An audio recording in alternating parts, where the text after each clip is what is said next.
Most people think walking away from success means failure, but for me, stepping away from one of my most profitable fashion businesses of 12 years at the age of 40 was one of the most important decisions I ever made. Hello, everyone, and welcome back to Beyond the Hustle, turning pain into purpose in life and in business. I'm Isabel Varela, your host. I'm a holistic business coach, shamanic practitioner, and the founder of Repurpose Your Life. And yes, an ex-fashion founder. So here's what we're going to be diving into today. So why I walked away from success, why clarity matters more than strategy, how to declutter your business, and how to make space for real aligned growth. So who's ready? And thank you all of you for joining, especially all of you watching the replay as well. All right, let's dive in. All right, so 12 years ago, I had a dream to move to New York City. A mentor and the ex-CEO of Barney's. Let me let me know in the chat if you've ever been to Barney's, the retail store, the luxury fashion retail store. So the ex-CEO of Barney's asked me one question that changed everything for me. He asked me, what's stopping me? So in 6 months, I packed up, moved to New York City, and started my design and alteration business from my bedroom. So my client list grew really fast because as a master tailor, I worked at Saks, LVMH, Balmain, Nordstrom, Suit Supply, and the list goes on.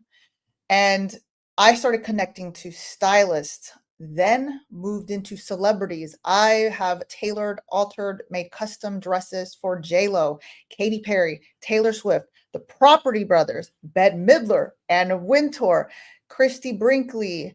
Oh, Lord, the list goes on, you name it.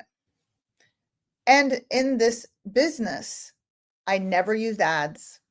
I didn't market myself online, just word of mouth. And I wore what I would tailor, and I always let the work speak for itself. So it was a huge referral business. And what started with just me doing the fittings, tailoring, doing the sewing, then returning and all the garments to the clients, that turned into managing 2 pattern makers, 3 sewers, and a full studio space. And there were times where I worked at the Met Gala, New York Fashion Week many times, the VMAs, big film and TV productions.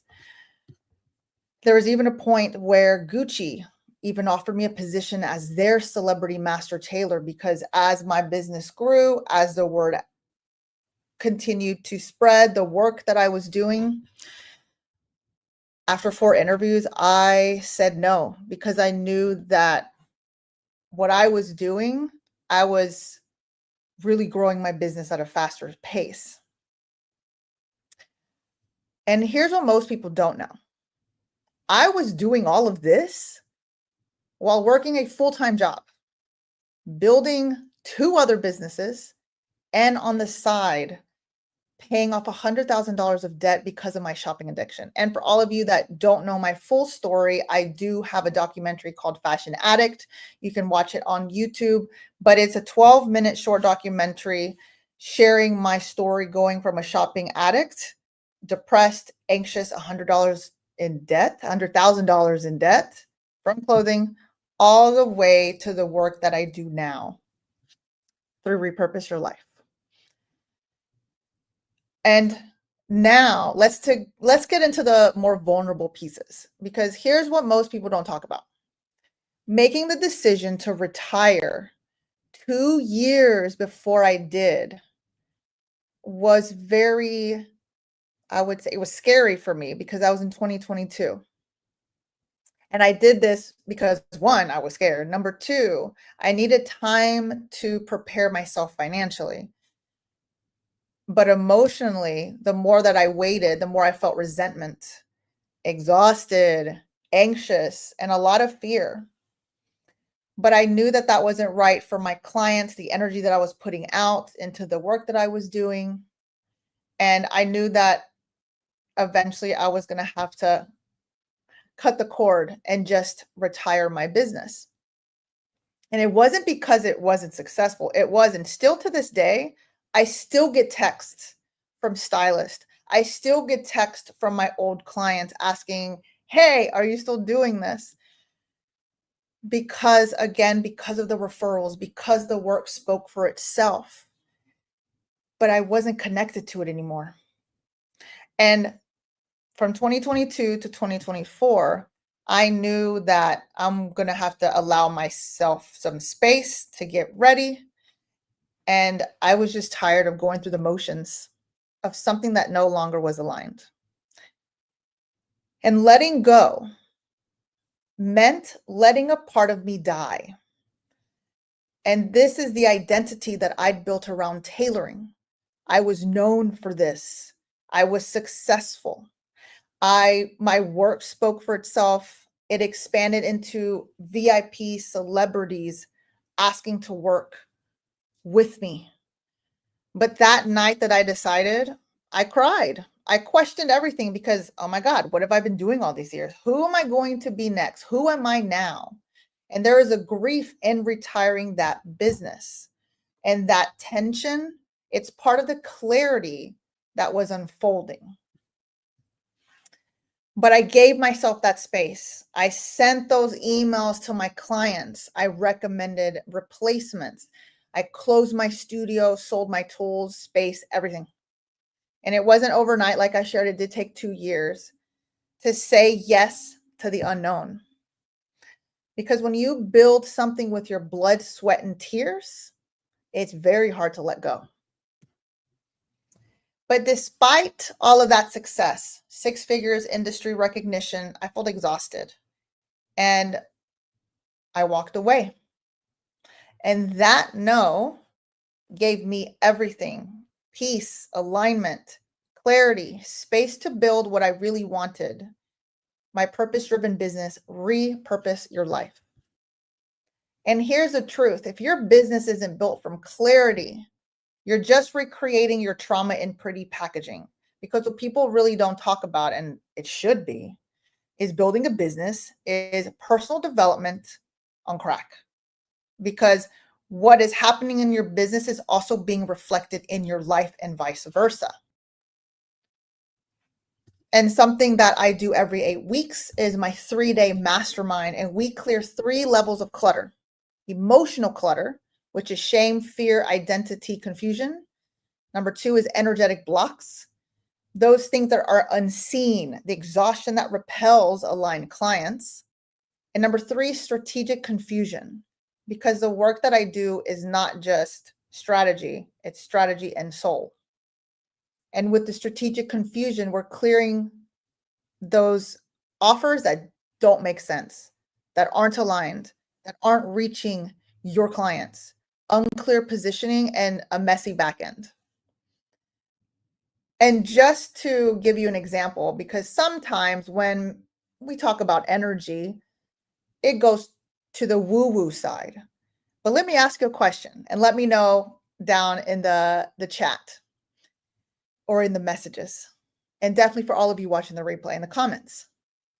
Have you ever met a client or a boss? Or actually, let me reframe the question. Have you ever been around a client, a boss, a friend that drains you? You feel exhausted, and almost a part of you cannot wait to leave.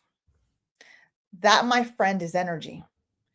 In the same boat, have you ever been around a client, a boss, or a friend that every time you're around them, they uplift you, you feel excited, you can't wait, and you could spend hours with this person? My friend, that's energy too. And when your strategy for your business is built on pressure, not purpose, not what's really aligned, you feel it. Your audience feels it, so do your results. And one of my many mastermind clients recently let go of a high-paying client because they were draining, they were misaligned, and it was just too much. Because whenever we keep saying yes to something that's not for us, even in business, even if it's bringing a lot of money, you're actually draining energy, freedom, time, peace. And that attitude goes into the next client that actually is worth your time. But within days, once she let go, guess what? She closed the door, decluttered, and a new dream client came into her world. And it's because she cleared the space physically, energetically, strategically. So if you're stuck scaling through burnout, chasing strategy instead of anchoring into clarity, this is your sign. You can DM me the word clarity down below. This mastermind, I only take 15 people at a time, and there is an application. So let's go back, because walking away from that business, celebrity master tailor, that once defined me, gave me the space to see my real mission, to repurpose pain into purpose, to build a life, a brand, a legacy from truth that makes an impact in the communities locally and globally. And something that I believe, and at Repurpose Your Life, our ethos is you can build your business and life with purpose. Because a lot of people sometimes say, oh, I can't build from passion. Then let's talk, because every single business that I've built, from master tailor to a fashion brand to Airbnb, all the way to now the Repurpose Your Life company, which is a coaching business. And we also hold health and wellness retreats. This was all through passion, gifts and talents. So you can. And I believe whenever you enjoy what you're doing, it will be easier for you to get through the rough days in entrepreneurship. And I'm going to do another live about that, because something that's always being missed and something that I keep seeing is a glamorization of entrepreneurship. And to me, it's really important for everyone to see both sides. Yes, you can build so much wealth, profit, help so many people transform their lives, but you also have to see the other side. It's hard. It's a marathon. It's not a sprint. There's days, weeks, months, years that your business needs more of you. And the thing that makes Repurpose Your Life different is combining and offering holistic tools at the same time of building strategy. And that's the things that light me up and light my clients up. So I want to say thank you to all of you for being here, all of you watching the replay, all of you watching the live. Let me know down below if you've ever let go of something that you've built. Maybe you're in the season of retiring. Maybe you're in the season of building your dream, your purpose-driven business.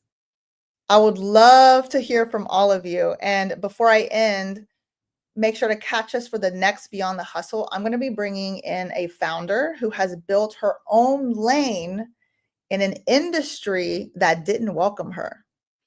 I can't wait to see all of you there.